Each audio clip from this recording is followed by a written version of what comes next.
So, yes, once again, revolutionary greetings to all of you. Feel most welcome to comrades who are joining us. My name is Pijino Dimwengu. I am from Kenya, one of the members of the Pan-African Reading Club.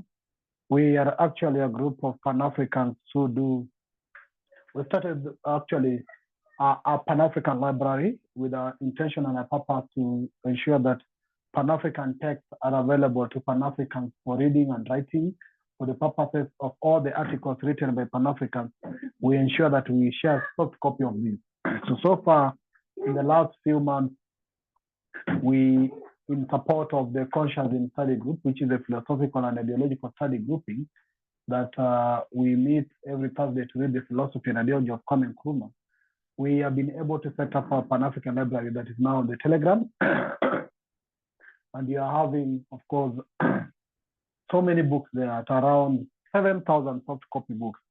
These are books written by Africans or about Africa, or books that and then talk about Africa, and including the Caribbean, Barbados, Haiti, Grenada, Trinidad, all those countries. We have ensured that their books are available in our Pan-African library. And one of the books that are very popular in our Pan-African library is Thiong'o's writings. So we have so many of Thiong'o books in the Telegram Pan-African Library, and we wish that we will be using some of his books for the purposes of references here, but also for those who might want to either have a copy of his books, we'll be able to unveil for you all his books in the chat. Some books in our library are actually repeated books, but we have as many books as possible written by Ngũgĩ. So that's where we come from. So we are actually doing a reading every Sunday, a reading of a book. Current book we are reading is called Defeating Dictators by Dr. George Aiti. And it's a book we have been doing a reading on for the last almost 2 months, as we just meet every Sunday a bit and just have a conversation as we look at various books and various texts that were written by Dr. George Aiti. So currently, we are having a book called Defeating the Dictator. So once again, comrades, as I've said, feel most welcome. And yeah, join us today as we have this conversation about Thiong'o. As usual, we will be starting our program straight by either a libation and a Gĩkũyũ prayer. So let me know if we have any member here who is from Gĩkũyũ community, or any member who might be able to make a prayer in Gĩkũyũ. Just raise up your hand so that I can be able to unmute you. Then you can go ahead and actually do for us the prayer. But we will want to appease our ancestors in a traditional African way.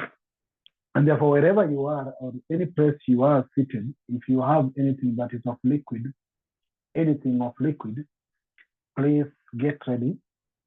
Is a bottle, is a wine you have with you, is an alcohol close to you, is water close to you, is milk close to you. Let's do this in style. So just get ready as we try to pour the libation. I'm giving you 1 or 2 minutes. Grab it that is of water content close to you. Anything that's either liquid or water or milk, or if you have alcohol, if you have wine, grab it very close so that you can do the libation. Okay, hope as you get ready to this, I'll give you another 30 seconds. We want to pour the content you have on the floor as per our traditions as Africans. So we want to pour the content on the floor. Then I will be saying the following words that I'll request you to repeat after me. Hope you have anything of liquid close to you, any water, any milk, any content.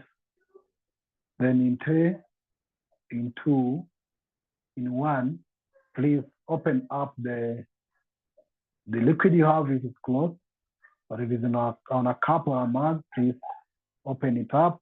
Or then let's do the following. Just pour it a bit on the floor, please. Do it after me. Pour a bit of that liquid on the floor. and do the following. Now repeat after me some of the few words I'm going to say after this libation. I believe you have poured the liquid on the floor. Let's be silent as we do this. Say this after me. Dear ancestors,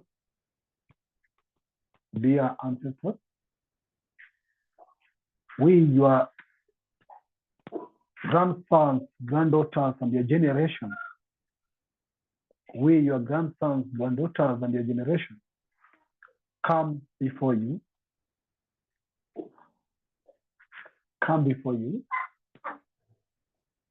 to plead with you that may the soul of Ngũgĩ Thiong'o be received in peace, and may his soul join you, the ancestors, and may his spirit continue inspiring our generation and the generations to come, and may your wisdom, his wisdom, and your guidance continue to guide us, we the Black people, and we the Africans across the globe, so that one day we may attain that which you gave your life for, that one day we might attain to decolonize Africa, that one day we might attain to totally liberate Africa, unite Africa, and develop Africa. May you guide us, the spirit of Osiris, the spirit of great warriors Nyambigi, the spirit of great Malcolm X, Marcus Garvey, the spirit of Kwame Nkrumah, all the spirits of our great ancestors, be with us as we start this conversation and guide us until we finish it. I say. Thank you very much for that. That's the end of our libation. Permit me to know if we have any person of Gĩkũyũ community with us who might want to say a short prayer in Gĩkũyũ. If we don't have, please just raise up your hand. I'll be able to unmute you. I've controlled the unmuting button just to ensure that we have a very smooth flow of conversation. If you are from any Gĩkũyũ community, or you would like to make some words in Gĩkũyũ, unmute, raise up your hand, use the button so that I can give you an opportunity. If we don't have any person from the Gĩkũyũ community, we will go ahead and still use the Gĩkũyũ word and give a short prayer. And we say, Ngai mwega, tuturie na wira waku. God, guide us in your work. Amen. Yeah, now let's get straight to the conversation. Now, in this particular moment, I will allow the introduction a bit. So I'll give you the right to unmute yourself, but I will be calling your name so that you can come forth and briefly, in a minute or so, probably a minute because you're so many, just get us an opportunity to introduce yourself.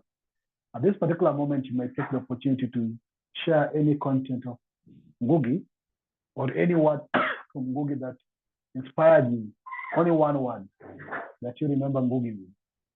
So all of you now have the right to unmute themselves. I'll start with, let me check on my list. Abubakar Sanogo. Abubakar Sanogo, please take 1 minute to introduce yourself and maybe one word or one quote from Ngũgĩ Thiong'o. Abubakar Sanogo.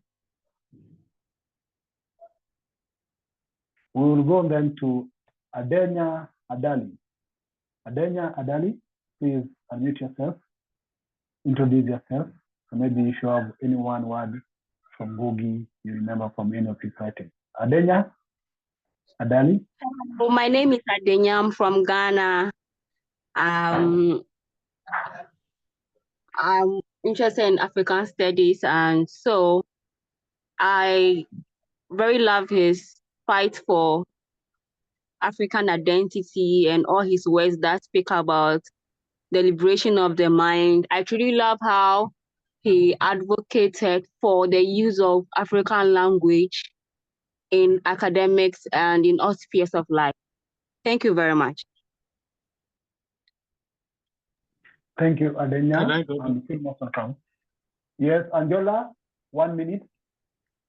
So for me, I'll remember him for his words about believing in yourself and also understanding the importance of validation as an African, because it's not everything.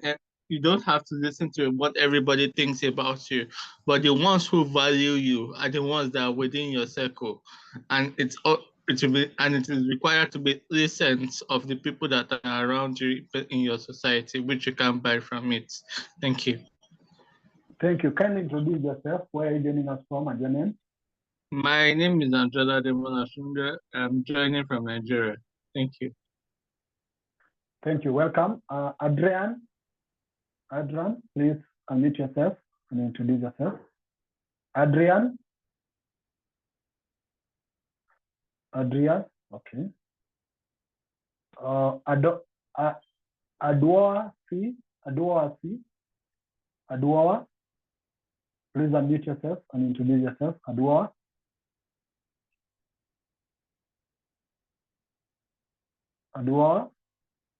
okay. Ama, please unmute yourself and introduce yourself. If you have any word, share with us as well. My name is Amma. The person before it would be Ajua. So Ajua, if you can hear me, Ajua C, try and unmute yourself. Okay?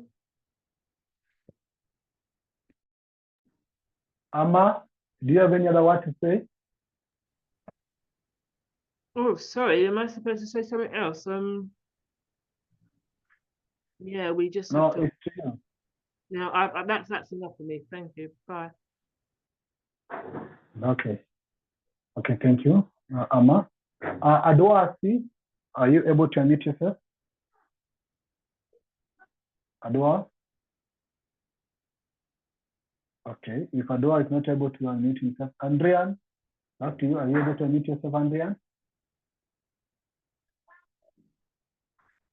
Okay.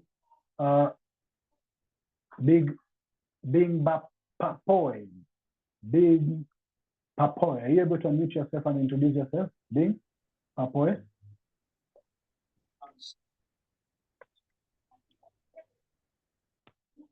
Big Papoy. Okay. Let's go to our list. The King. Are you able to unmute yourself? Introduce yourself, The King. Yes, I'm able to unmute myself. If you have any word you remember Ngũgĩ with, please share one. Please come again. Hello, introduce yourself, and if you introduce yourself, okay. And if you have any word about Ngũgĩ, you can share one word. I didn't hear the last comment. Okay, just introduce yourself, man. Okay, I'm Frank Mauli Suglo, but known as The King.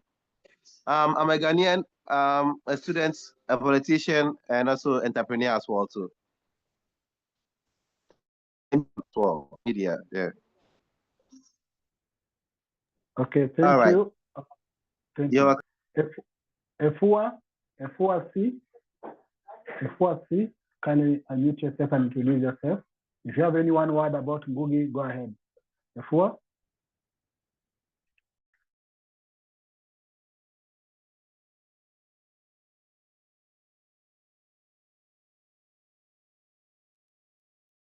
Hi, I'm Ifumi. I'm a Nigerian. I'm a writer.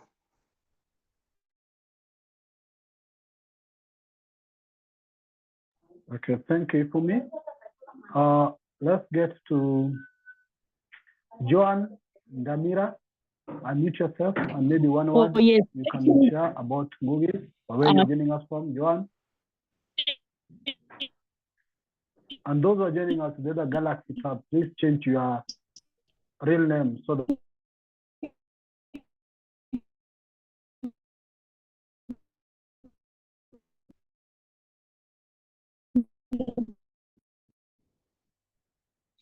My name is Joanne Damira.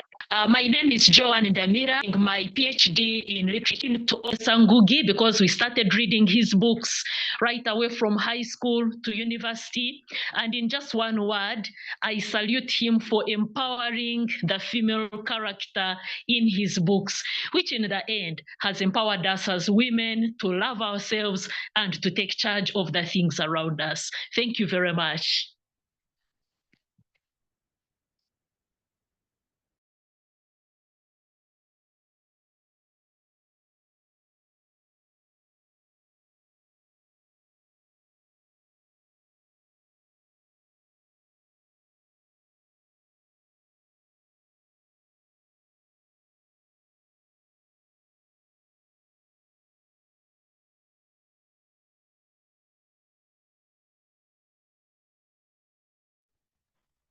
Sawindok? Sawindok, can you hear me, Sawindok? Sawindok. Okay. Abubakar Sanago, your hand is up. Please go ahead. Oh, yes. Sorry, I didn't have my mic when you interpolated me. So my name is Abubakar Sanogo. I'm an associate professor in film studies in Ottawa, in Canada. And I'm very pleased that you put this event together. My relationship with Ngũgĩ begins, I think, probably officially in Accra. I come from Burkina Faso. And so it was sometime in the early 90s when there was a kind of agreement, I think, between Rawlings and Thomas Sankara at the time to have students from one country go to the other to study the colonial language that was imposed upon them. So Ghanaians would come to Burkina to study French, and the Burkina student would come to Accra to study English. And so I was part of a group that came in 92 to study English at the English department of University of Ghana in Legon. And so we took a class. I certainly took a class with a professor called Professor Kofi Anyido, and who introduced us to, very slowly and deliberately, to really decolonial modes of thinking. And so introduced us to Ngũgĩ's text entitled Decolonizing the Mind. This was a real shock for me, in particular coming from a Francophone country where, of course, the language of the colonizer is so highly celebrated.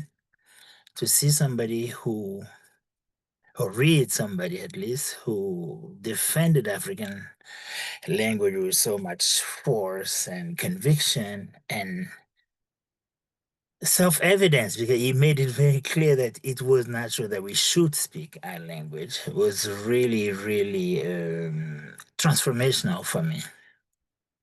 I was also, in fact, in the same process, very charmed by the fact that the University of Ghana at the time actually was offering courses in African languages.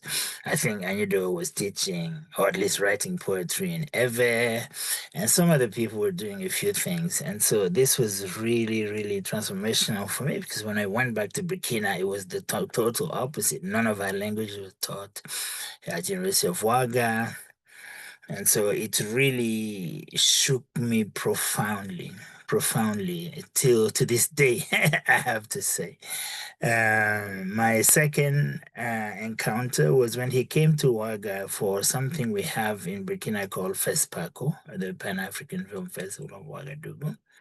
And so he was at NYU at the time, and he was making a film on the person known as the father of African cinema. His name is Ousmane Sembène, who is also an author, a writer.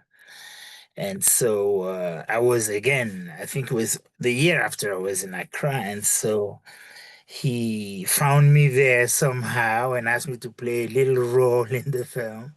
A group of students from Burkina would go to ask Sembène a question and so on. So the film was called Sembène, The Making of African Cinema. He co-directed it with Mantia Jawara, who actually also came to Accra a few times, I think, to create what they call NYU in Accra. And so maybe one or two more. The third time was that I happened to be giving a talk at the university he ended up landing in California at UC Irvine. And so I came to give a talk, and my colleague who invited me said, "You absolutely must meet Ngũgĩ because Ngũgĩ teaches here." And so he took me to Ngũgĩ's office, and I had a really great privilege to sit down. And it was the very first time the second time, I guess, I was meeting him in person and having some kind of extended conversation as more of an adult now. And the last time was, I think, 2 or 3 years ago. We were both part of a group called Collective for the Renewal of Africa. We had a whole session precisely on African languages and its potential and their role in the transformation of the continent. And so he gave a beautiful, beautiful masterclass on that question. And he was in conversation with another major, major African writer who also has dabbled in cinema a little bit. His name is Boris Boubacar Diop, who's a Senegalese Francophone speaker. But they both, in fact, wrote in African language. And I think Boubacar Boris Diop was very much inspired by Ngũgĩ as well. So that was the last time I think I heard of him or saw him on Zoom this time, because it was during the pandemic. So it's just wanted to share these few words in homage to this fantastic, formidable African. And I hope we'll be able to continue the work. I am certainly still studying the way in which African cinema in particular has used African languages to forward the cause, so to speak. And so, yeah, just may he rest in peace. And I'll give the floor back to the speaker, to the moderator. Thank you. Thank you very much, brother. And it's an honor to also have you join us today. It's very good sometimes, because today we want to give our people opportunity to share something about Ngũgĩ. As much as we want to listen to more of what he talks, we have listened to him. We've read his book. But what do you want to share about him? What do you want to remember him about? So we give you that opportunity to speak without thinking, speak whatever you want to speak about Ngũgĩ, so that we at least have an opportunity to have something about him. So thank you very much, and it's an honor of what you've done alongside him during those times. And we believe you'll continue to do what was in you or what inspired you, so that together we can make it a reality. It's a journey. The liberation of Africa, the colonization of Africa is a journey. He has started it. He has moved it some distance. It's about us also to take it further and see what we can do about it. So it's an honor and a pleasure come back to how you are today. Let's get to Comrade. I'll get to Brother Big Apoe once again. And you also have Charity Boateng. Any of you can actually unmute yourself, introduce yourself, and maybe share any word you remember Ngũgĩ with in a text or a writing. Let's start with Charity. Charity Boateng. And anybody who is just with the galaxy or the name of the phone, please just put your right name so that you can know who you are. Charity Boateng or Big Pong. If none of you is ready to speak, we'll get to the next speaker. Hello, can I say something? Oh, Wanjiku, I was actually, I thought you could come in earlier, but Wanjiku, go ahead, please. Have your time. Introduce yourself and please share with us something. Okay, thank you. Thank you very much. I am Wanjiku, Wanjiku Mukabi Kabira, Professor Emeritus at the University of Nairobi. So I happen to have been Ngũgĩ's student in 1975, sorry, 75 to 78. And I must say, when I met him the first time, after coming from high schools where we were dealing with British novels, such as particularly in A-level, Wuthering Heights, others like Shakespeare and others, Sons and Lovers.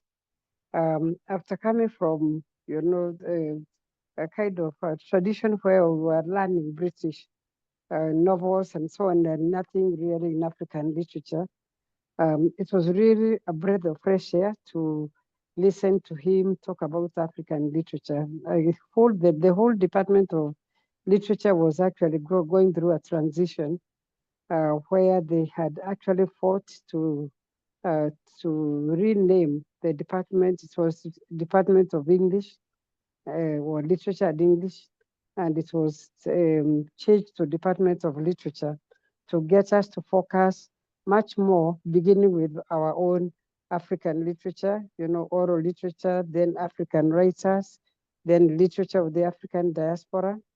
In other words, Black people all over the world, particularly African American writers, Caribbean writers, and even then the literature of the third world, and finally the European literature, just to be able to change the idea that actually Europe is the center of the universe. So it was really a very, very revolutionary approach, to literature. We had other Pan-Africanist writers at the time, like Okot Bitek from Uganda, David Rubadiri from Malawi, and now what you say, another teacher from Sudan. He's still there. He's actually in Juba, and many others. And actually, other African writers were also coming through Nairobi and sometimes to Nairobi and gave lectures. It was a very vibrant kind of, revolution around, trying to change literature, and culture to focus on African people as a priority, and later to the rest of the world. So it was.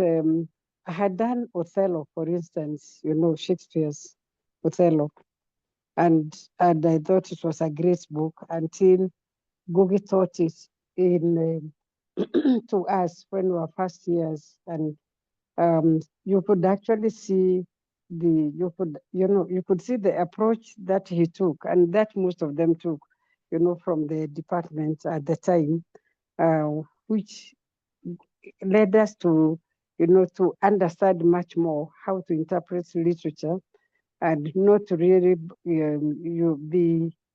buy in the Western scholarship that interpreted literature from their own perspective. So it was really a breath of fresh air. It was, literature became everybody's subject. They had many public lectures.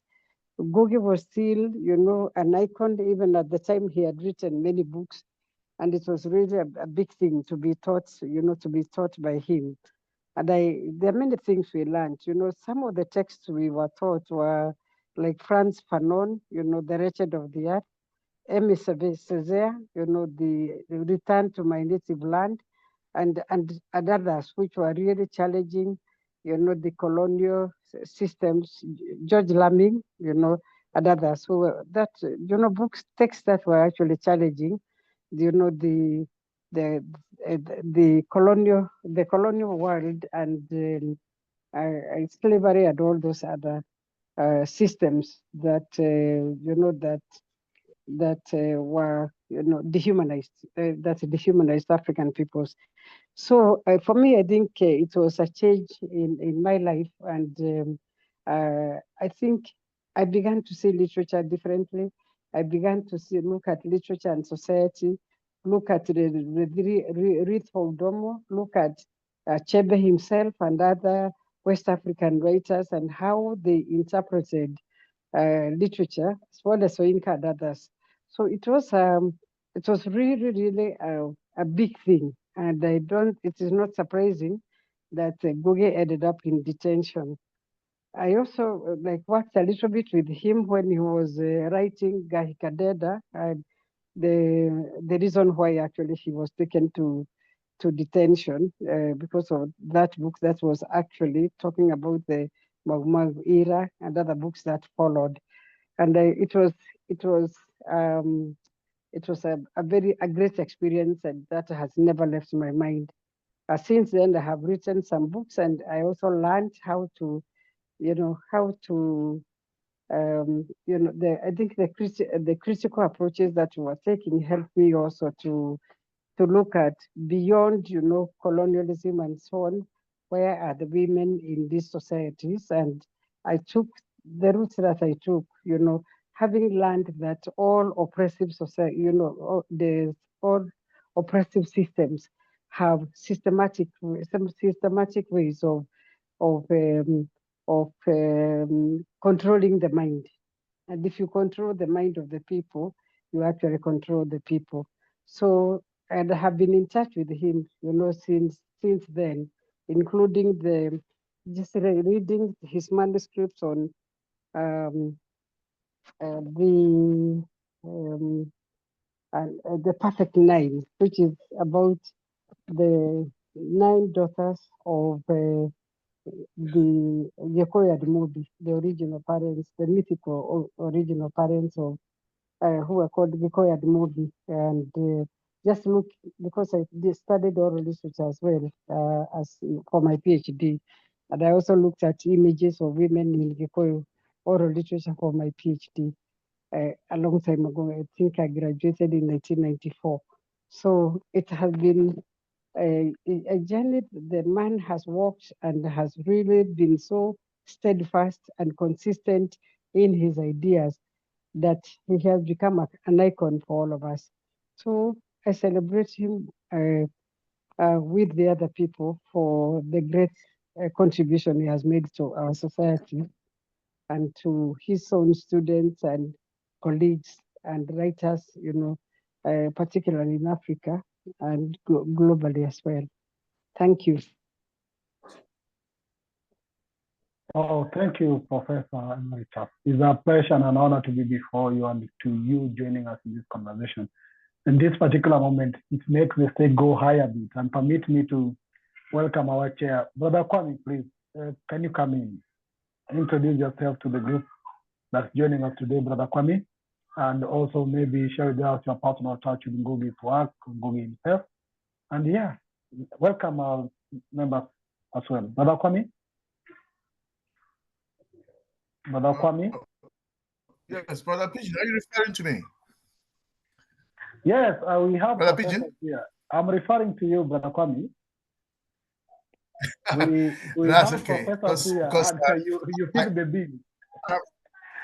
I've heard some of them, and it's interesting.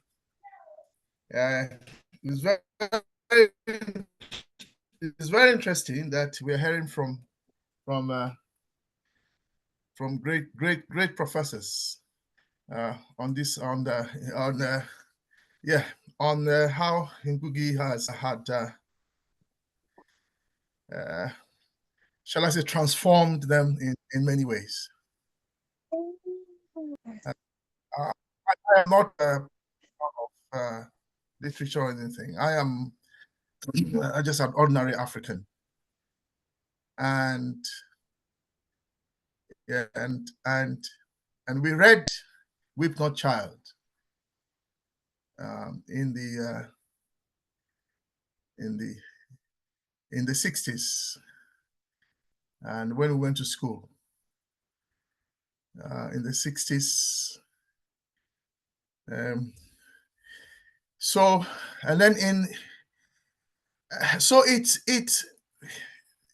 it affected us. So I am coming to Ngũgĩ not from a literary perspective, but from a revolutionary perspective, and in the sense that "Weep Not, Child" had a remarkable influence on us as young. I say us but I don't really know how it affected my colleagues who are now of my age group. I don't know how they saw it.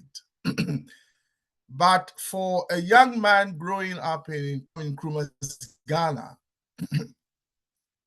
Weep Not Child, when we read it, had a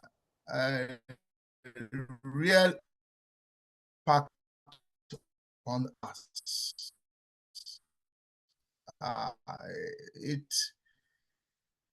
So for us, or for people, lies the rejection of the idea of black man, black sense, white mind, one set, white sense, that somehow somebody was superior on the basis of a skin color or because they were Caucasians. That kind of thinking is not the context in which we grew up. And bearing in mind that for us, or for my generation, we were black people. The description of who we were, Mayibo, which means the black people. The Gans say Mediji, and the Akane Abibifo and Abibini, and that is how we understood who we were, and the notion of superiority or inferiority had no basis in that perspective of us as black people. And anyway, it was later in England that I came to learn that I was a black man. So I didn't know I was a black man until I came to England. And it is in England that I really came to understand that I was a black man. And the notions that were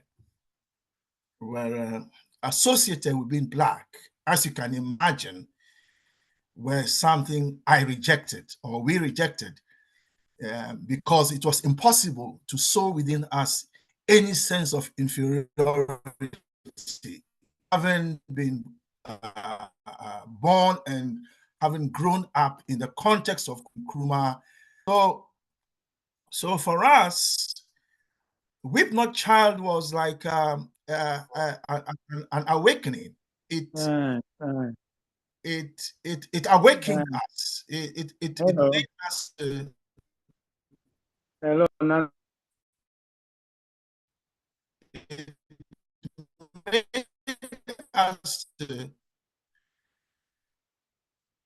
It made us to. I'm talking about my generation. I can't speak for all my generation. As to what and the experiences of Njoroge was not necessarily mirrored in Ghana, because we did not have the kind of settler colonialism as our brothers and sisters had in Kenya, Zimbabwe, South Africa, and so on and so forth.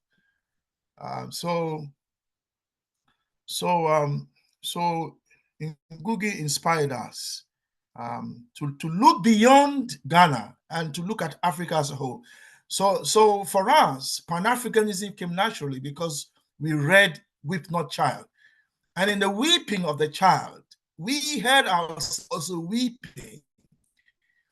We identify with Njoroge because we're in school. And for us, education was meant to be like the path to which we became doctors or lawyers or whatever. And so what Njoroge was going through kind of touched us, and we could see ourselves as young boys and girls reading Weep Not Child, and the child should not weep. Weep Not Child was very instructive. Later on, as I grew up, because of the effect that Ngũgĩ had on me personally, I always celebrated him whilst he was alive. And I belong to the Constantism study group. out of which has come the Pan-African Reading Club. And we even, there was a Saturday where we read and discussed his book, Matigare, which is a book I read later on when I grew older. And when I read that book, it again reconnected me with Weep Not Child, where Matigare, having to claim his ancestral home, then finds that a black man on a horse,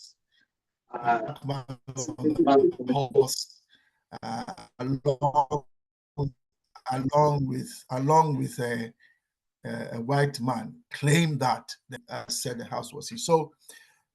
And then the final thing for me, as far as Ngũgĩ was concerned, that is something we need to look at, with something we need to take into account, something we still need to implement, which is that in Ngũgĩ's argument, in terms of liberation, decolonization, the unification of Africa, the liberation of Africa, and so on, is that unless and until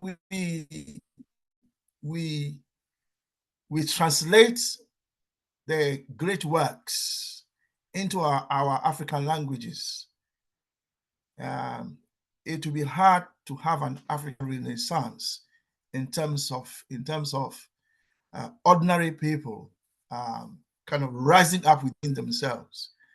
It is a translation of the great works into ordinary. In fact, for those of you who know, it was a translation of the Bible, the Christian Bible, into the local languages of the Europeans that really got them thinking and reading. And so the reclaiming by Europeans of their identity from under the control of Latin, if you like, came from the translation of the great works into their own language, like German and so on. So Ngũgĩ stood for this. And I think that's not something that our leaders who are all asleep, because I don't think any of them are awake yet, from Morocco all the way to South Africa, I think our leaders are all asleep. But once we get awakened Pan-Africanists in office, then I think this dream of Ngũgĩ, that we translate the great works into our local languages, I think will be. And once that happens, I think the real Renaissance, I think Ngũgĩ had dreamt of it will happen. So for me, this meeting is an important one. We celebrate his life. I'm sad that he's gone, he's gone the way of life. He's joined the ancestors. He has gone, but he's still with us in spirit. So I join you all, great professors and readers in literature, and so I join you all as a humble African and stand alongside you or sit alongside you to celebrate Ngũgĩ wa Thiong'o. Thank you very much. Thank you, Brother Kwame. Thank you very much. Indeed, it's Brother Kwame who introduced me to Ngũgĩ's book called Matigari. And I became a Matigari from then. I think we have a sister here, professor, great professor, will know Matigari and what Matigari is, Wanjiku. And I read Matigari and I became a Matigari since then, coming from Kenya. And of course, in my high school, I read this book as a textbook, The River Between. And I remember Kamenya and Kamiu and all that work. I'm a young generation, so I read it as a textbook in my secondary school. So I got to feel, and for Matigari, I feel that we should all be Matigari. We should all rise up and be the Matigari. So Professor, it's really an honor to also see you and have you with us, and having actually been with the Ngũgĩ in several struggles together. Thank you. Thank you. Thank you very much. Thank you, Professor. Let's go to Charity. Charity Boateng. Are you able to share with us your name first, introduce yourself, and if you have anything with Ngũgĩ? We'll be going through the list, and I'll request that at least we take 2 or 3 minutes, because I like everybody here to share something with Ngũgĩ's work or the interaction. That will be just good for us. At least we give you space to share something. So Charity, you have to speak more in my list, just be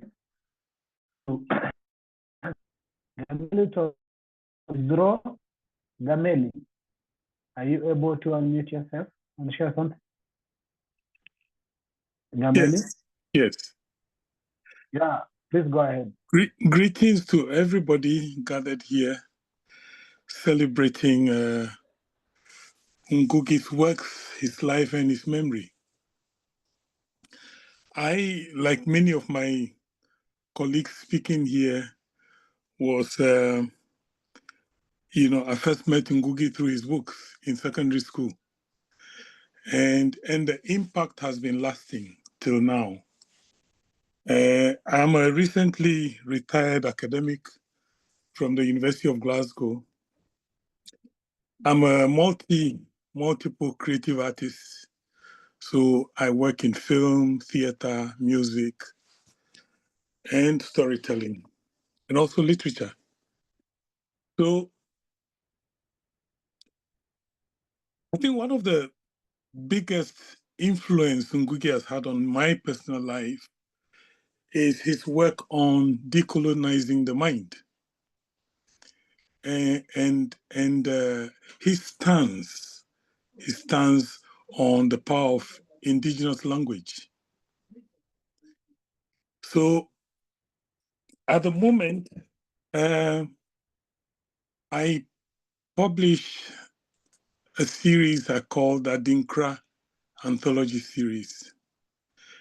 And if I trace everything back, it is also major influence from Ngũgĩ that has arrived me at that, this point where I'm publishing literature and also encouraging and supporting young adults to become writers, to become published literary creatives. So another influence is how Ngũgĩ's work has pushed me in the direction of linguistic excavation. So I have come to a point through my research where I've discovered that there are many philosophical, ideological, scientific concepts which have their origins etymologically and phonologically in a number of languages, Ghanaian languages that I speak. And so for me, that is so huge. It is huge in how it directs us to find that broken link between us and the rest of the world, if nothing at all, between what is now called modern civilization.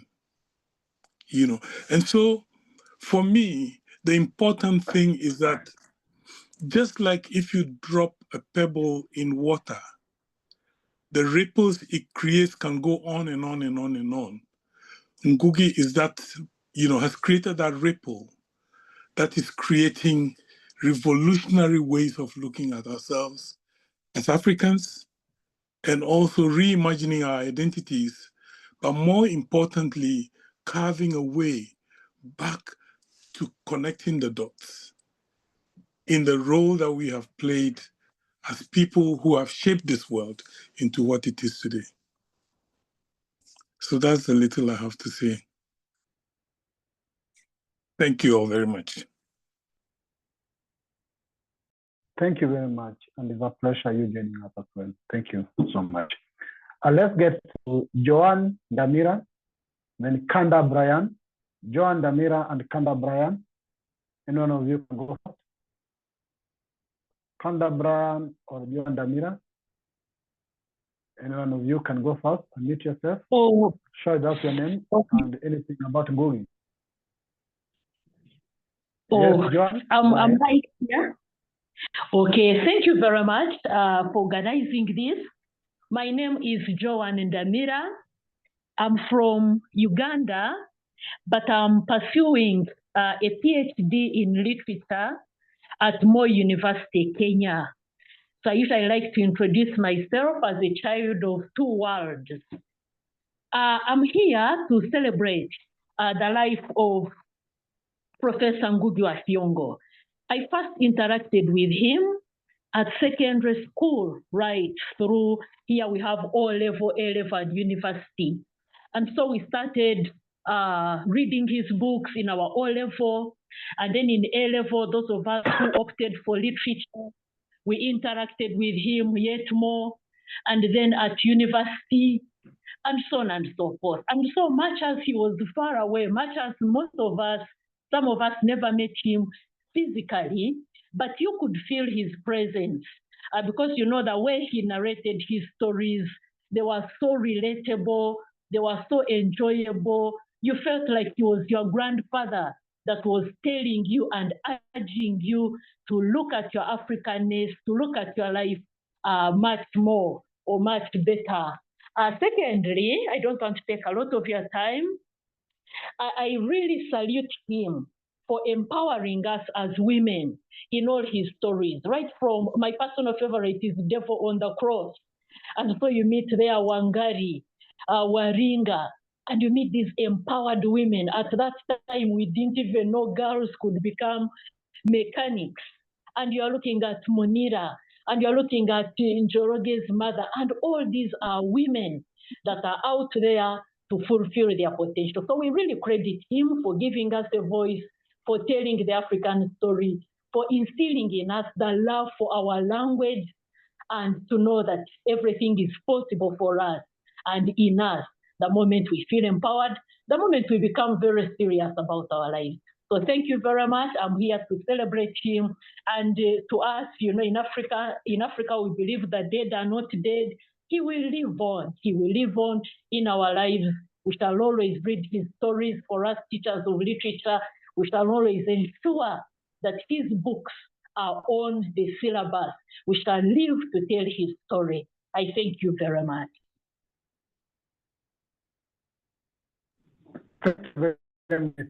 May our mothers, both in the continent and in the Caribbean, our Black community, give birth to more Ngũgĩ. Give birth to more Ngũgĩ, so that we can have one Ngũgĩ gone, thousands of Ngũgĩ coming back, join us, and they can continue the work. Thank you very much. I have been able to have the books as they are being mentioned on the chat, so you can take advantage of having some of the books in case you don't have them. Be able to show all the books today, and yes, this is the spirit we need. So let's go to Akwaba Adai. I know, but before Akwaba Adai, there was Kanda Brian. Kanda Brian, are you able to unmute yourself? Thank you very much. And can you hear me now? Yeah, please. Okay. Yeah, I can hear you. 2 minutes, please, brother. My name is Kanda Brian. I'm a Kenyan, but I'm currently following this from Salvador in Brazil. My first interaction with Ngũgĩ's work, it's unfortunate that I've never met him physically, but I think I have met him more in his works, and I first started interacting with him in high school, then university, and then my postgraduate studies. My first master's dissertation was on his book, Wizard of the Crow, and my favorite quote from that book, okay, there are so many favorites that I have, but one of my favorite says that, allow me to read it. Why did Africa let Europe cut away millions of Africa's souls from the continent to the four corners of the wind? How could Europe lord it over a continent 10 times its size? Why does needy Africa continue to let its wealth meet the needs of those outside its borders and then follow behind with hands outstretched for a loan of the very wealthy it let go? How did we arrive at this, that the best leader is the one that knows how to beg for a share of what he has already given away at the price of a broken tool? Where is the future of Africa? I belong to the current bedeviled Gen Z generation in my country, the generation that seeks to ask the same questions that Ngũgĩ is asking.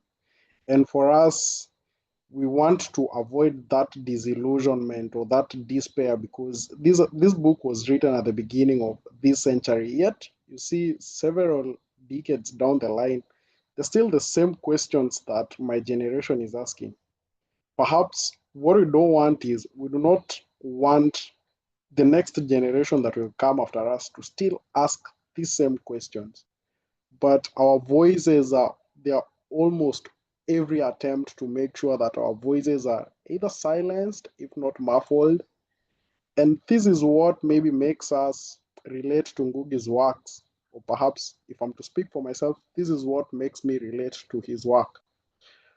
I was having a conversation with some of my colleagues that we went to school with and were in the same classes with, and we were reflecting on the devil of the cross and what is currently happening. And it's almost like the guy was prophesying about what would happen.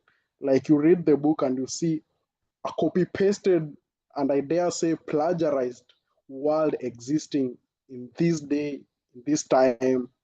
And one would think that this would just be something created for the books or for the love of the literature, something that is supposed to be imagined. But these are lived experiences, and this is what attaches some of us to Ngũgĩ's work.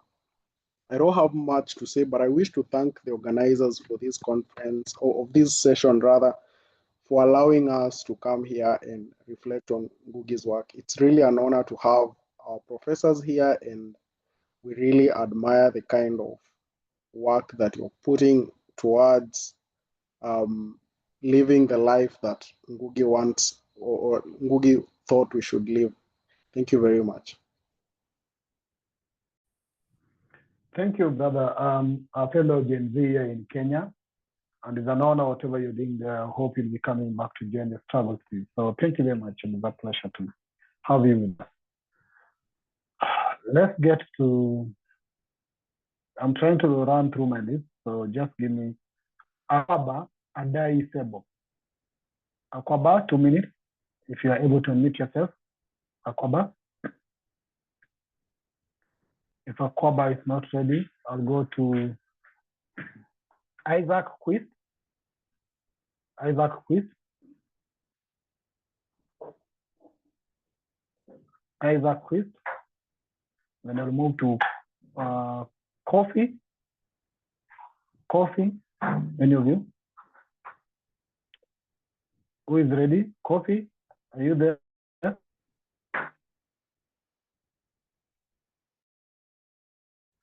I'll not give you an opportunity. So let me get to the next person. We have so many here, so I'm trying to run. So if I give an opportunity and you don't respond, I'll not come back to you.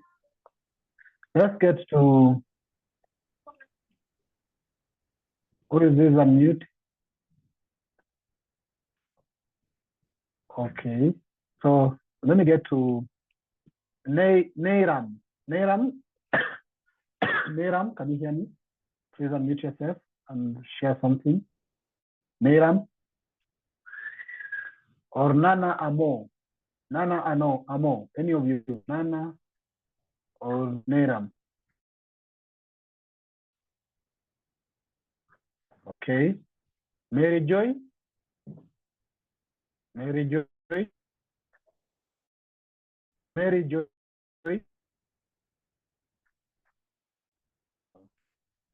One of the past. So we will not come back to you because the list is big here. So if Mary Joy is not ready, Nana is not ready, then let's get to the next person, who is Ni Kwate. Ni Kwate. Yes, I'm here. Yeah, please introduce yourself. Let's Okay. wait. My Ni name, Kwate, introduce yourself. Then from Kwate, we'll go to. Wait. Ni Kwate, then we get to Mary Joy. So Ni Kwate, go ahead. Then Mary Joy will come after you. okay. My name is Nikwate Owu. I'm a Ghanaian, I'm a Pan-Africanist first, and a Ghanaian film anti-colonial and anti-imperialist filmmaker.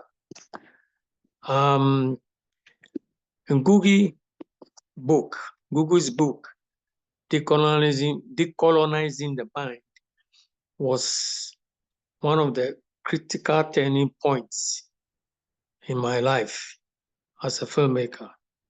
And it has influenced me tremendously. I'm also a retired senior member of the Institute of African Studies at the University of Ghana. And I made a film, an anti-colonial film, more than half a century ago, titled The Colonization of African Art in the British Museum. This film won an award 50 years later. And because of Ngũgĩ's influence on me, the narration of the film will now be translated into indigenous African languages, beginning, of course, with the major languages in Ghana. And I will move on across Africa. And of course, Kenya will be a stopover. And that's how I want to remember Ngũgĩ. Thank you. Thank you. Thank you very much, Brother Kwate, for what you did. Thank you for having that move forward your memory with this Ngũgĩ into following his suit in translating your content. We have tried to translate Consciousness book, which is the book of Kwame Nkrumah, into Swahili, and we hope forward to anybody who can do a proofreading in Swahili here to certify that. But yes, we are trying to actually translate our books to our language. Mary Joy, 2 minutes.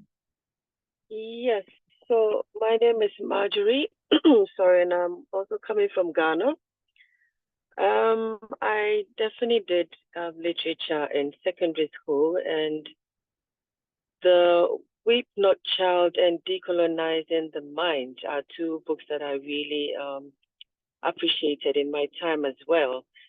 So when I got the invitation to be part of this, I was very happy because I have always believed in the Africanism of our lives and our well-being. In fact, I believe that being able to own our Africanism, as now it's so common now, it's part of us being able to have good mental health, because that makes you own your own personality. It makes you own your own esteem, and you're able to come out well to express yourself much better. So thank you very much for organizing this program, and I'm really enjoying, and I hope to learn more as well, if that be it. Thank you. Thank you very much, and thank you for joining us as well. Let's go to Open Dreams. Please put your right name, Open Dreams. You are among the few people join us at the first start of this meeting. Open Dreams, please let us know your real name, Open Dreams, if you can hear me. If you can't, I'll go to Paulina. Paulina,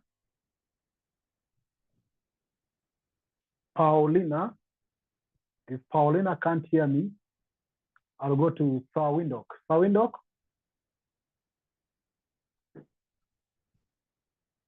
Saw, welcome.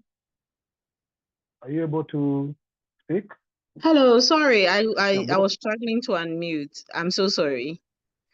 Yes, my name is Okay, Paulina. Paulina, go ahead, Paulina. Yes, good evening, everyone. My name is Paulina, and I'm a teacher with SOS Herman Minor International College.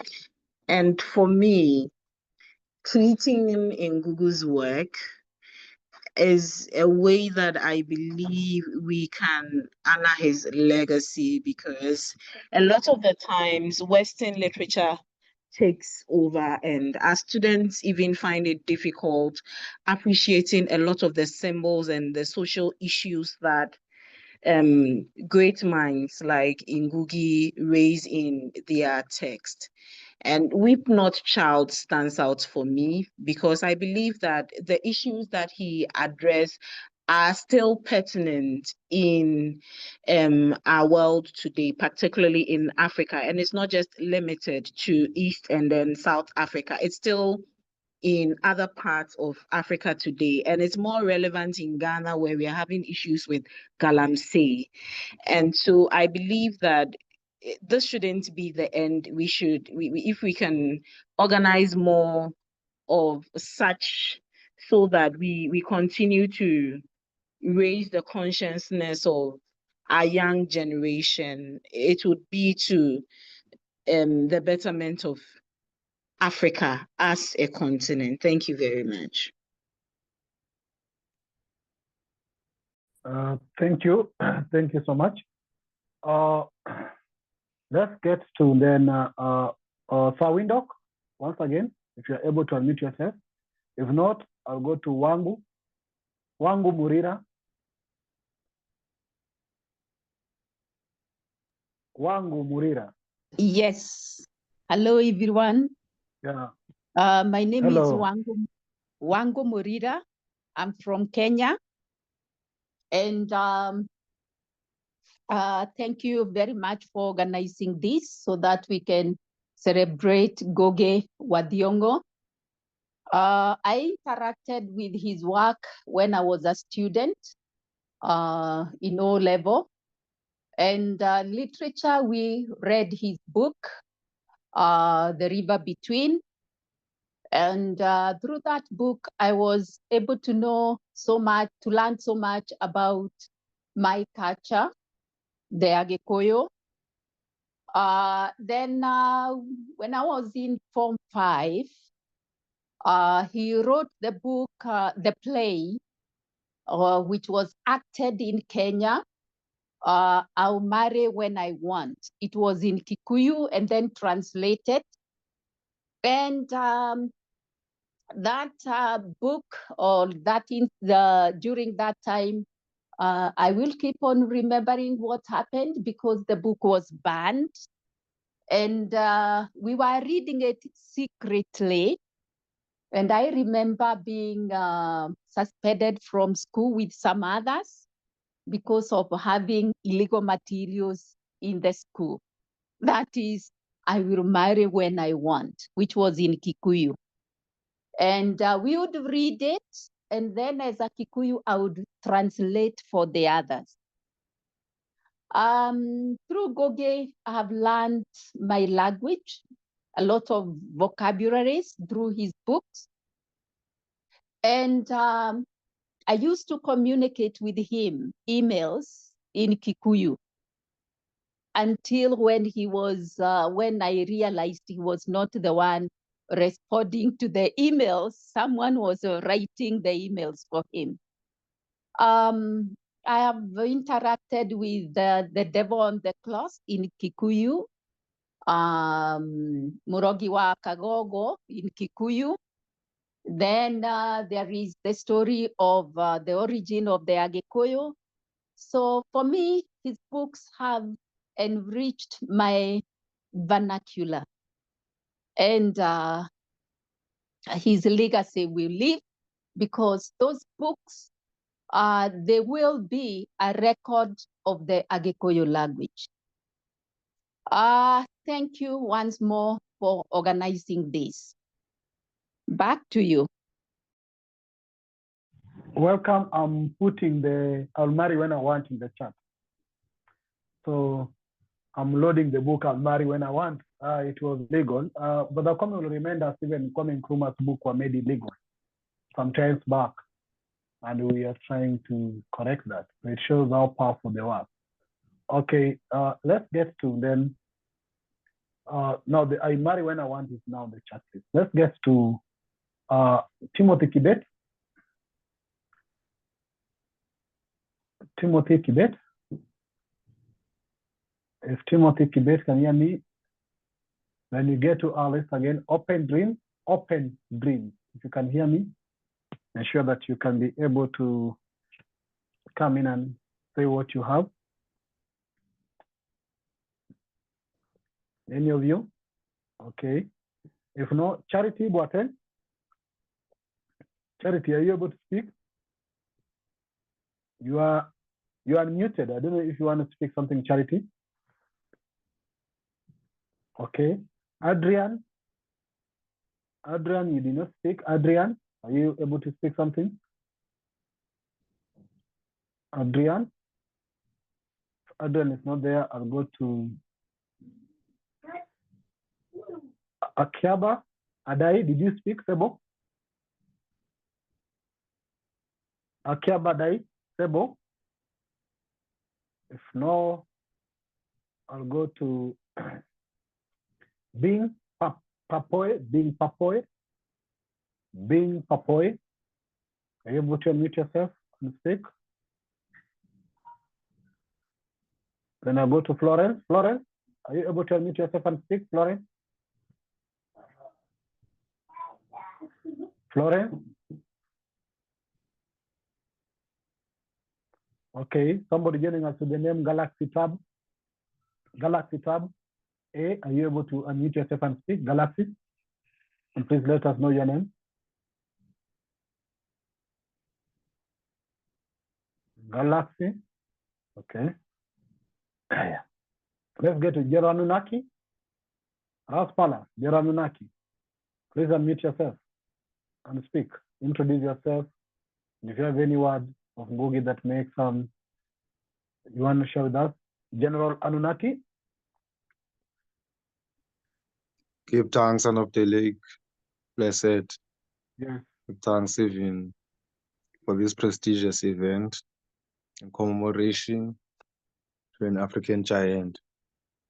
My name is General Anunnaki, as my brothers just said. I'm from South Africa. I'm obviously an activist, an Africanist. Yeah, so there's quite a number of organizations I'm involved in, including the Ethiopian World Federation, even CSG, and other organizations here in South Africa, which are Pan-African. So basically, I don't have anything much to say, but just to give thanks that the CSG and everyone involved managed to make this event to commemorate this African giant. He has written a lot of books, thought-provoking, and obviously African-centered. And I believe these books, some of them, if not all of them, serve as blueprints for more developments that we will plan or we are already working on, and in order to fulfill this agenda of Pan-Africanism. Thank you, my brother. Thank you. Sister Ida. Sister Ida. Hello. Good evening, everyone. Hello. I give thanks that we're having this meeting. I have to say I've never read any of the authors' books, but you've all inspired me to look towards reading at least one, because the amount of people who have got together to talk about his work is really inspiring. Yesterday we had a 1 minute silence for him, and it shows that people who put their minds to writing about Africa can inspire so many people within the continent, and for that we have to give thanks. So I thank you all for being here, and I will continue to listen because it is so interesting. Thank you all. Bye-bye. Thank you. Thank you, Sister Ida. I've shared some books. Hope you'll be interested to follow up. Thank you very much. Coffee. Kofi Zobeu. Kofi, are you able to speak? Then I'll go to Nairam. Nairam, are you able to speak? Nairam? Okay. Then I hope I'm not locking anybody out. I'll try to ensure that I give many people as possible the time to speak. Ifumi, do you want to speak? Oh, Nairam can't speak at the moment. Jimmy, somebody has joined us with the name Jimmy. Jimmy, or Jenny, are you able to speak? Jimmy or Jenny? And then Isaac Quist. If hope you're able to speak. Any of you who want to speak, please. I'll give hello. 2 people a chance to speak. Yes, who is this? Ifumi? Yes, Ifumi, go ahead. Hello. Yes, Ifumi. Good evening. Sorry, I've been trying to unmute my speaker for some time now. And well, the first time I came in contact with Ngũgĩ's work was when I was a very little child. I had an older cousin in the secondary school, and she had a lot of literature she had to read. So I was inquisitive, so I usually go around. I usually go through her books. I came in contact. I think it was A Grain of Wheat. I don't really remember much about the content. I know it talks about independence. And generally, I know Ngũgĩ's work centralizes on Africa. He was one of those fathers in literature that made sure we appreciated what we had, you know. And there's something someone said earlier, our government is not doing anything. Yes, I agree. And right now, we are basically like the government when it comes to these things. Look at this now. We have learned a foreign language, and that's the way we communicate. And if you look at world literature today, what they do is they make you translate your work into English. And once you do that, their own excuse, oh, they have to read it. And yeah, you want your work to get to a larger audience, so you do that. But Ngũgĩ helped us understand that our languages are still important. I say this because if you look around, many people and many children these days come up without learning their father or mother's tongue. They don't know it. They know English, and sometimes English is even your knowledge of English is used to rate your intelligence. Sometimes it's very funny, but it happens like that these days.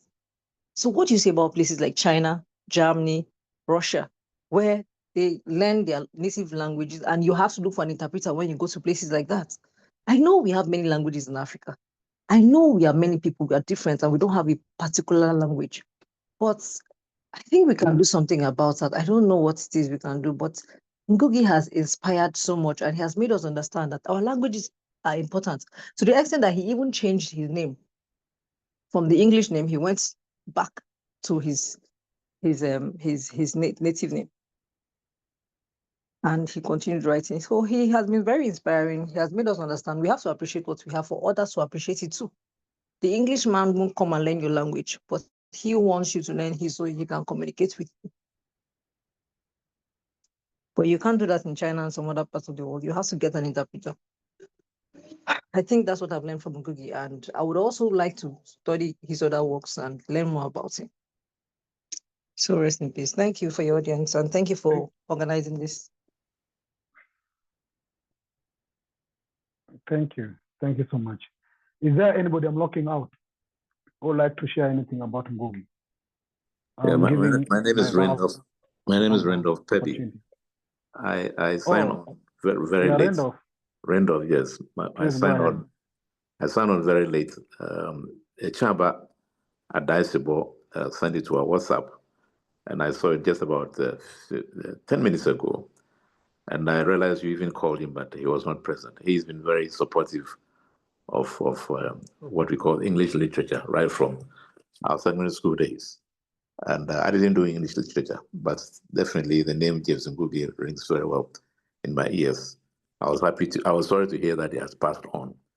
And I say this to So the honor of his name and the work that he has done, Ngũgĩ. I noticed also that Kwate, who is on the platform, but he may have left. So yeah, we hold him high. In secondary school, in Addis College in Cape Coast, writers like that and those in Nigeria, we esteem them high. So many thanks for organizing this, and more grace to your elbows. Many thanks. Bye-bye. Thank you. Anybody else? Yes, I can go. Yes, Bingo. I'll be taking two more, then we'll be moving to something else after this. Bingo. Thank you so much, sir, for organizing this a particular forum to try and discuss a person who has been a literary icon, a literary colossus in the world of letters. I saw Mr. Brian talking about being a Gen Z and having studied Ngũgĩ wa Thiong'o's texts. When I was getting out of high school, I think it's our last. It was my last year before River Between was taken to be a set book again in my country. I come from Kenya, and much as I didn't read maybe for the curriculum, but I was able to read through it, not once, because when I was meeting it the first time, it evoked a lot about how we live, how we stay. That book is so evocative on how we live with people, around people, and how we appreciate ourselves as Africans. So in a manner that he wrote the material, it has really made me to want it to be known far and wide. And I happen to have a book club that is a bit biased on only reading African literature. And during when we were coming to Kenya, because we commonly rotate across the continent, so when we came to read from Kenya, I proposed two of his books. That was The River Between, and also Ngahika Deda, that is I Will Marry When I Want, which is a play. Yeah, so I wanted a better understanding of the material, but from other people, who look at Kenya, but from an external point of view. How do they feel about what Ngũgĩ wrote? And how do they appreciate him as a person that has been in literary field for about or more than 60 years? Yeah. So in trying to dissect what he actually wrote, I wanted to get what is the African youth's feeling about the materials that he has written. And I'm happy that he has gone down, or rather he has rested, when I have tried to give, with my own attempts, trying to give a voice to whatever that he wrote, but to African continent. Yeah, so there is something that he said he wrote in The River Between, that a breath of the people can be the greatest curse that no one can really wash off. It's a title, it's a statement that got me thinking, is it true that sometimes you can get cursed by even your community and never maybe recover from that particular curse? How do we appreciate, the voice of the old? And how do we take, or rather the community take the voice of the young? So to me, Ngũgĩ comes to me, or rather arrives to me as a person who appreciates how we live, who appreciates culture and traditions. And I appreciate that he lived and he was able to give us an indelible pen, which now, inevitably will outlive him. Thank you so much, Mr. Sir, for giving me this chance. And I appreciate so much for being closer here. It's been a discussion full of professors. I'm so naive. I'm only a literary enthusiast, but I have learned a lot through you guys. And I appreciate it. Thank you so much. Thank you. Thank you very much, Comrade. No, we appreciate all of us. It shows that Ngũgĩ impact is across, both for the younger generation, the older generation, those who are in the high level of, and those who are starting. And therefore, it's very clear out of this conversation. Is there any other person who want to come in? Then I get to Brother Kwame. And Brother Kwame, I'll be asking you probably to put all these memories of Ngũgĩ wa Thiong'o into some context. And maybe what do you think we should be doing? Pan-Africans or Africans in regards to Ngũgĩ wa Thiong'o specifically. So let me first of all get one person who might want to share something. Any other person who feel that they're being locked out, I'll give you an opportunity to share your mind before we get to Brother Kwame. Any person, opportunity. All right. My name is Kofi Jobahu. I'm from Ghana.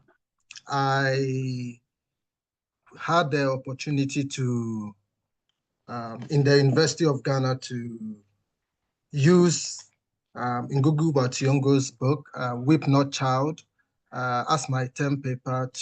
I had to analyze and then make parallels in the from the story, and then fix it in a Ghanaian context. It was a very interesting period. I got to learn a lot, got to know there are very similar situations, though they may not be the same, but quite similar across the African continent, issues that were discussed in the book. And I must say, Ngũgĩ wa Thiong'o's work further encouraged me in my own writing. I include a lot of Ewe, which is my local language, in my own writings. And so I am very happy and grateful to all the organizers of this event, giving us the platform to discuss and then discuss Ngũgĩ wa Thiong'o and his works and its effects on the African continent and the Black community as a whole. Thank you very much.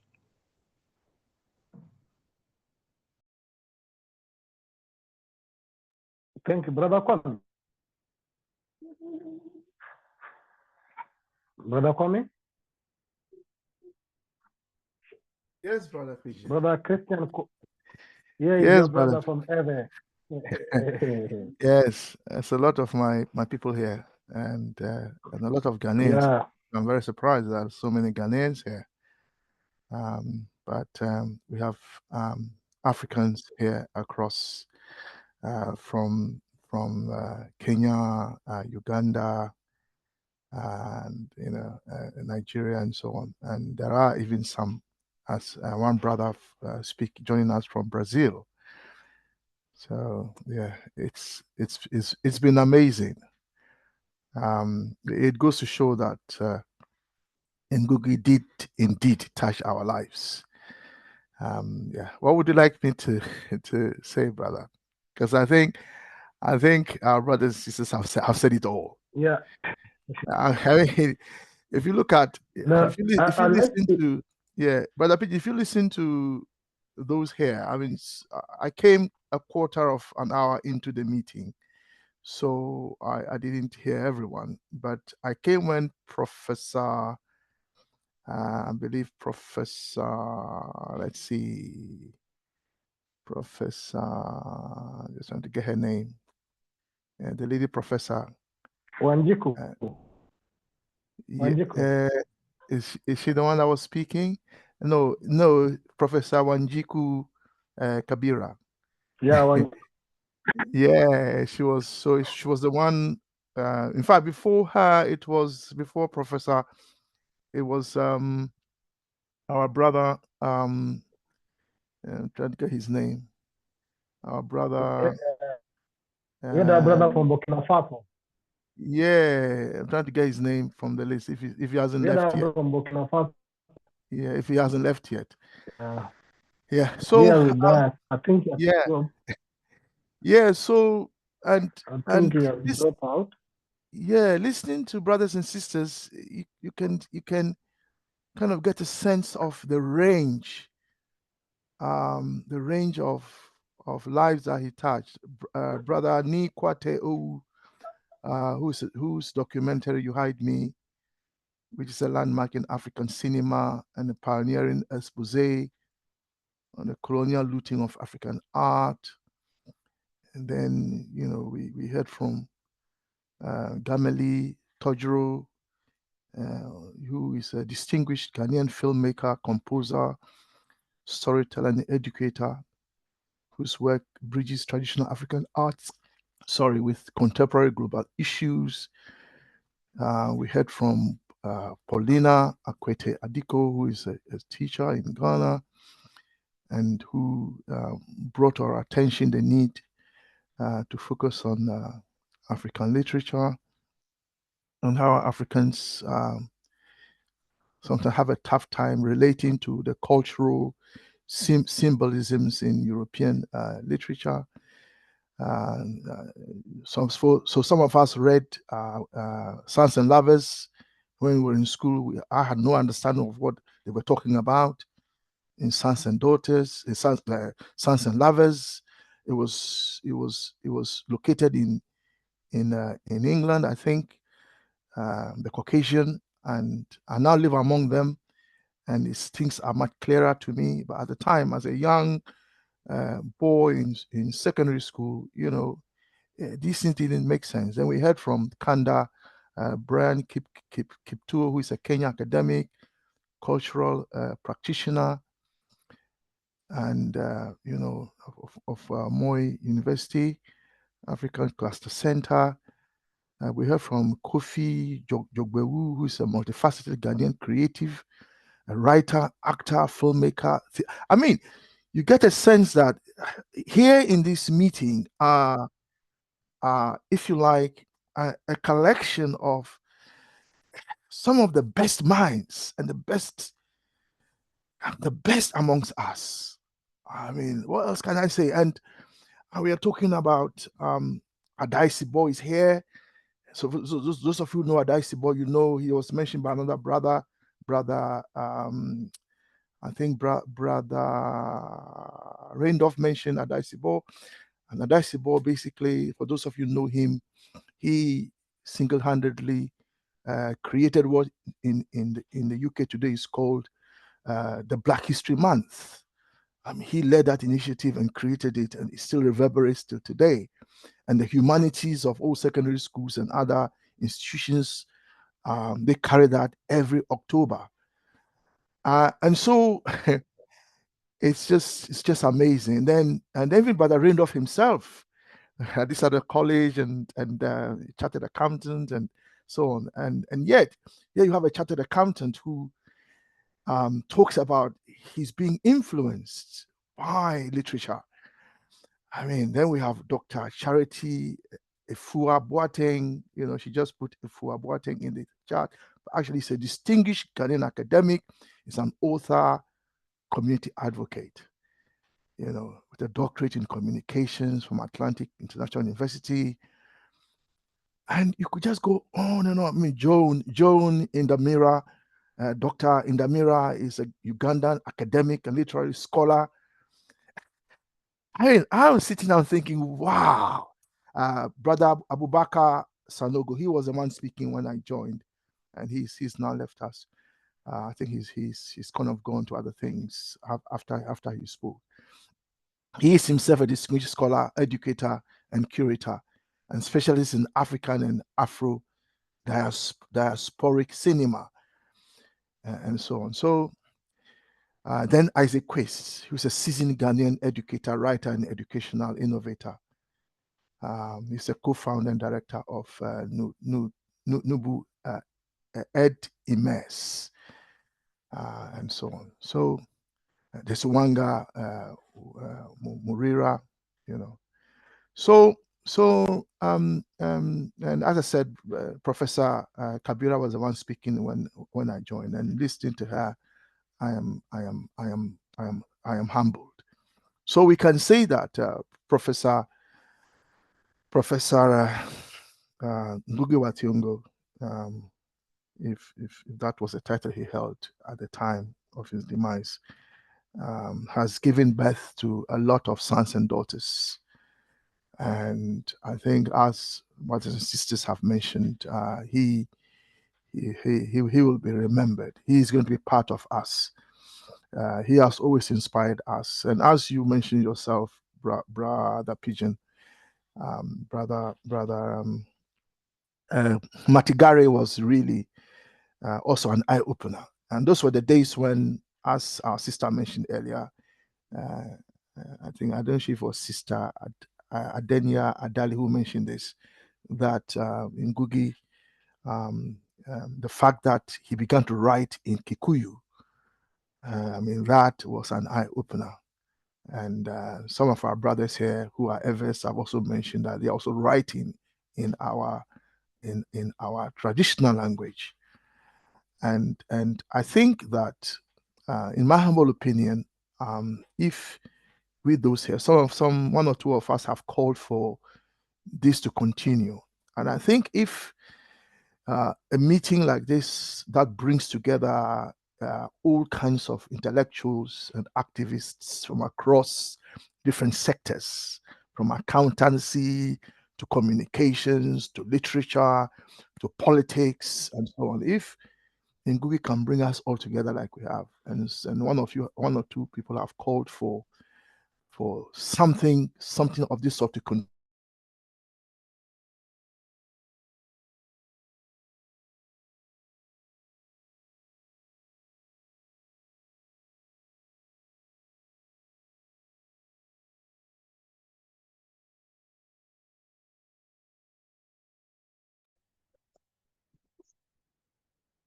Brother Kwame, are you there?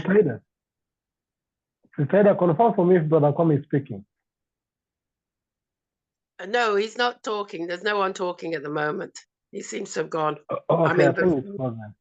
Yeah, I'm very sorry. My internet went off just temporarily.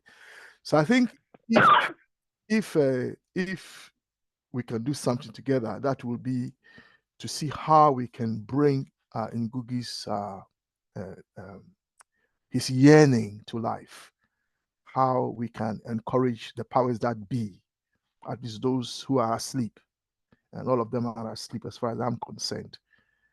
How we can get them to begin to fund the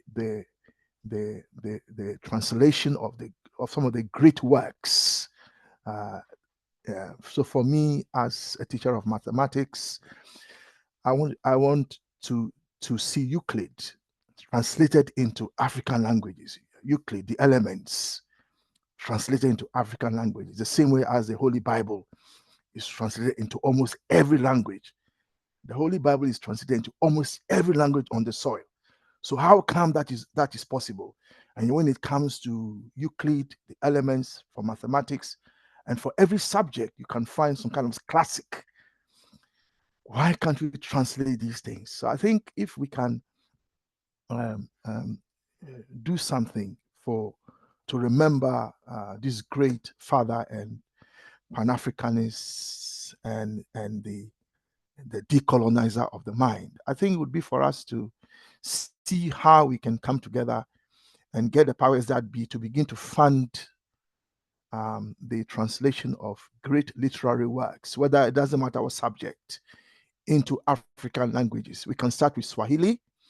We can go to then other languages like Igbo, which is the one that's spoken by more people. We can start with the big populations, Gĩkũyũ, maybe Akan. Those are spoken by a lot of people. Why don't we start with those, and then we can then go to the smaller populations and so on. So Brother Pigeon, those are some of the thoughts that I'm coming up with. Of course, we CSG Consensus Study Group, we study Nkrumah's philosophy and ideology, and we see Ngũgĩ as part of that journey. Ngũgĩ is not far from the Pan-Africanist position in terms of, in fact, Ngũgĩ, you can say, is a radical Pan-Africanist.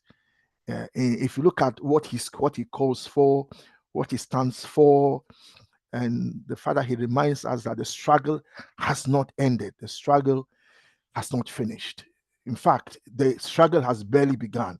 We have just laid the groundwork for the real struggle. The real struggle is to defeat neocolonialism. And if we are going to decolonize the African mind, it also has to be in literature, in cinema, in art, in communication, and so on and so forth. Yeah, Brother Pigeon, let me end there. Thank you. Yeah, thank you, Brother Kwame. I'll go to Professor, but before I go to Professor, let me hear what the King asked. The King? Hello, comrade. So, hello. So I was Yeah, saying in. that with what Brother Kwame is saying, well, we can also do a documentary on him. If they don't have any for the meantime, we can do a documentary on him as well too. And if we can put something together, we can work something on that. Okay, thank you. Okay. Documentary will be very important. And so 2 suggestions are coming in, 3 in fact. 1, we do a documentary. 2, we have this event annually in commemoration of Ngũgĩ annually. And 3 is the translation. We do our effort to translate most of the articles or writings that are very important. In your own field, if you've written either your original document or book in English, can you do an initiative to see how you can translate it to local languages? But Professor Wanjiku, what would you propose from your side that we should be doing in memory of Professor Ngũgĩ wa Thiong'o? I think the idea of a documentary would be good. I know there are lots of online meetings that people are holding, because I have an invitation for another one tomorrow. I think tomorrow evening from another group. But I think the kind of experience that we had today with the people from different parts of the continent would actually make a very good documentary. And the variety of the people, some of them just from what they read in high schools, and others who just know Ngũgĩ, like the chair has said, is a radical Pan-Africanist, and the ideas that he has been pursuing. And the Ugandan professor who was talking about who was talking about Ngũgĩ. I belong to the older generation. Like I said, he taught me from first year at the University of Nairobi in '75, and I'm sure the organization, by the way, that sent me this link is Kenya Oral Literature Association, and I'm sure they would love to be also part of them. There must be people there who are part of this group. But I actually think a documentary would be a very good idea. And it's so easy now to communicate, so that you have the documentary, and it can be shared globally, just to hear the voices from Africa on their thoughts about Ngũgĩ and about Africa. Thank you. Thank you, Professor. Florence, you are now unmuted. Do you want to speak? We are having 8 minutes to go. Florence? Florence?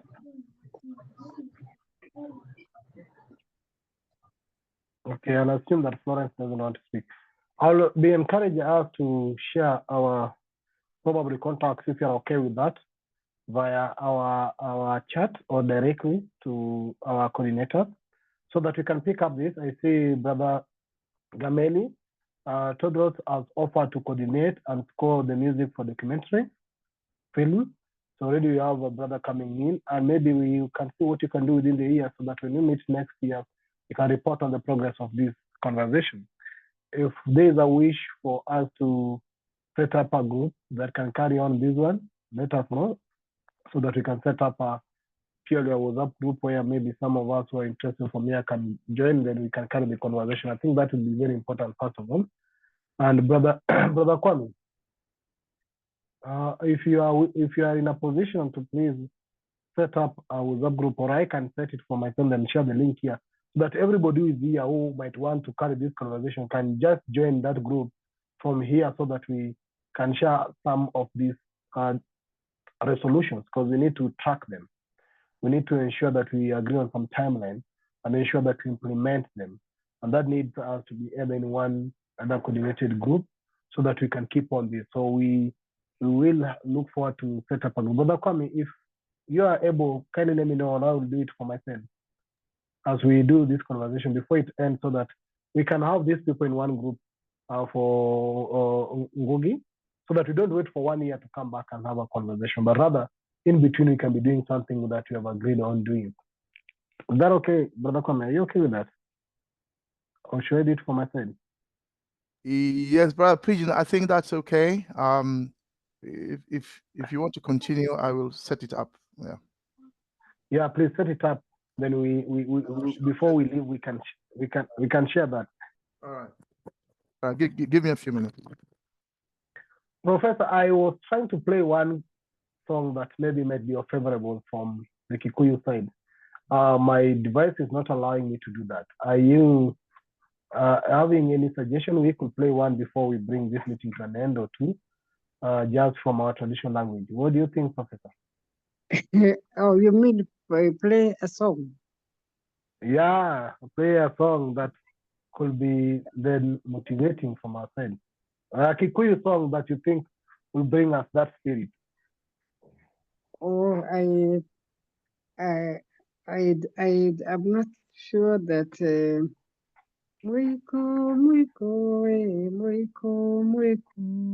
But you know, there are songs which were actually sung during Gahikadeda. You know, it was at Maitojugera. There were two plays. You know, that were on outdoor theater, Ngũgĩ's plays. But we sang them in 1978. Yeah, I think it was 1978. Now we'd have to look for them to, you know, to get the words again. But there were others which, many of them, which by the way were based on some of them on the Mangbo struggle, others on created by the community in Cameroon.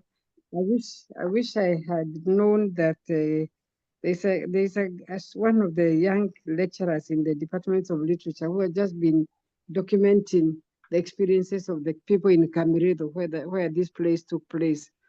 Maybe I can share the link with you people. I'm sure he would allow me to link with to send you the link, because I don't have your address, but I could share the link on Cameroon and the people that were there, so that maybe it would also become an inspiration for the members of this group. Yeah, thank you, Prof. I think Brother Kwame is setting up a WhatsApp group that if we can get in, then we can also bring the Cameroon team in, and anybody who might want to be there. So you'll be sharing the link immediately before the meeting is over, so that we can get in, first of all of us in the first place, then we can see how we can start partnering, working together, bringing other people, agree on some projects we have agreed on, and give ourselves timeline and see what we can be doing as we follow up on that. Because it's a matter of us getting together, synchronizing our suggestions, bringing people can then work and synergize together and start tracking our progress. So we give ourselves before the next year, that's 1 year, how far are we going to move with this? So those will be leading various projects. For example, film might be giving us maybe a quarterly report. Here is where we are documentary, or maybe we have agreed so far that we'll be doing an annual commemoration of Ngũgĩ's life, and probably we either have to agree later whether we do it on the date when it passed or on 1st of every June. Those are discussions we'll take forward and agree on. And we will also ensure deliberately from our library, as Pan-African Library, that we will endeavor to share all the soft copy of Ngũgĩ wa Thiong'o's books, all of them, and any article he has written. We will share all soft copy. We have a library of 7,000 books by Africans, soft copy, but I'll do it as my duty to ensure that all the books, all the articles and his interviews will be available in that forum, so that some of us can print it and share it forward. I believe that one thing that our sisters and mothers will do very well is, in collaboration with our brothers, is to give birth to more Ngũgĩ.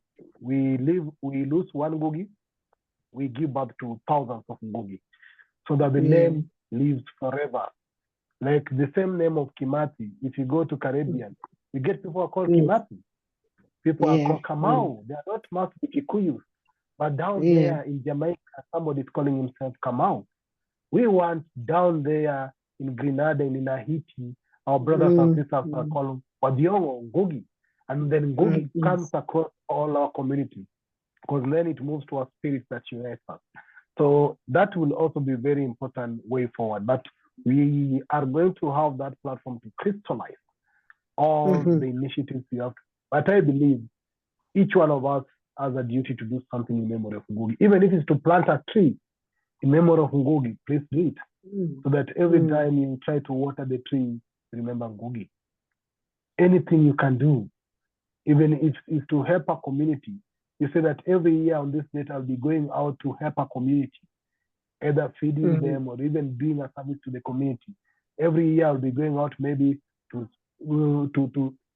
share hard copy books of Ngũgĩ in the street and in my community.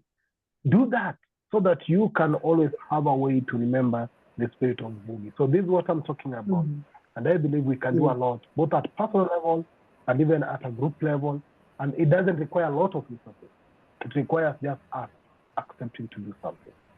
And I believe that one we can do. Sister Ida, before as we wait for Brother Cummings' email link for the group, Sister Ida, what do you want to say, please? As a sister come in and... I was going to say that as he hasn't yet been buried, if anybody goes to the funeral, maybe we could get a bit of that to put into the film, or because it's yet to happen. So we shouldn't, you know, we shouldn't, we should plan as well in that way. Okay, because yeah, if we want, if we want to have some sort of film, we need to even plan from today. So thank you. Okay. For your information, I've created a quick group. I've just called it Ngũgĩ for now. We can change things later. I've put the link in the chat so people can join through that link. Yeah, please, we'll give you around 5 minutes or 3 minutes. Pigeon, try and see if it works, so that if there are any, see if the link works. Yeah, I'm already in. It's working. I'm already joined the group. Excellent. So whoever wants to join can now join, and I will continue the conversation afterwards. Thank you. Yeah, we'll give members around 3 minutes or so. Please join that group so that we can carry forward this conversation. I'm seeing more members are joining us. So far, we have 8 members who have joined. Those who still want to join, please join so that we have a space to carry this conversation and a place to have this contact and synergy moving forward. So keep joining. 12 people have joined so far. Yeah, I'm giving especially Pigeon, those who have suggested initiatives like our brother Gameli, who has volunteered. If they can join, that would be great. Thank you. Yeah, let's continue joining. We are almost coming to an end of this, so we are giving members 2 minutes to join this group. For those who are willing, we are so far having 14 people, so keep joining.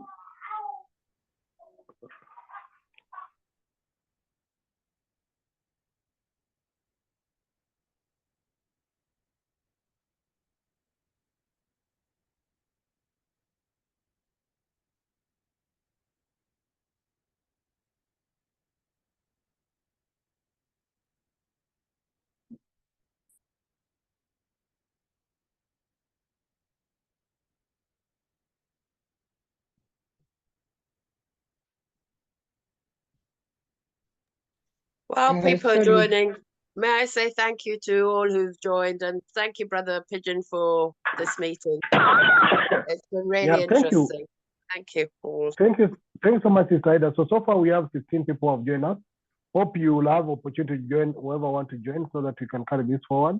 Permit me to honestly appreciate all of you who have been able to make it with us today. It's an idea that just came in mind and over the week, and I said, yeah, why don't you do this? And look at what you've done. So thank you very much, everybody who found an opportunity. We wanted to offer that platform that you can share with us as Global Africans community on how do you remember Ngũgĩ. It's about how do you remember Ngũgĩ. It's not about what is then done. We know what is done. Some of us have read its work. But I want to appreciate all of you who took their time. Professor, thank you for taking your time as well. And those who have volunteered to share their input, their thinking, on what we can do moving forward. I really also appreciate that.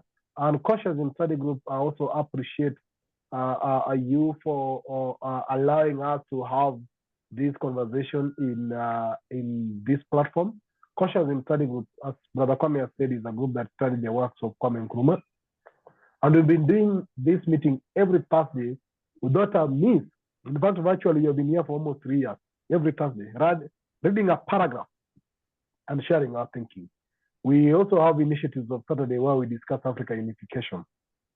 So we discuss the unification of Africa and various topics. And then we started just a class on Sunday, reading some of the books available in our library, where we are reading currently the book of Dr. George Aiti, Defeating Dictators. And we set aside this day for us. So I really want to appreciate all of you sincerely. Thank you, Brother Kwame, for showing up. Mr. Haida, thank you all who are with us here, from Sir Windog, all those who have shared their mind, from Professor to Adewa, to Adeyani, to all Ama. Thank you, Ama, for sharing this link in Ghana. I know you shared the link, Sister Ama. Thank you very much for doing that. That's why I really appreciate our brothers from Ghana who have joined us and sisters. And to all of you who have contributed something, let's carry this conversation forward. Let's commit to this. Just do your personal bit on how you remember Ngũgĩ. Once again, permit me to thank you all, and may you have a lovely evening to you all. Let the conversation keep going. It's not an end. Yeah, and thank you for sharing. Thank you for bringing us together and sharing the meeting. It was a wonderful meeting. Thank you. You're welcome. Also for bringing us together to be able to discuss Africa, but more especially to appreciate Ngũgĩ. Thank you so much. Good night from Kenya. Thank you. Thank you. Thank you.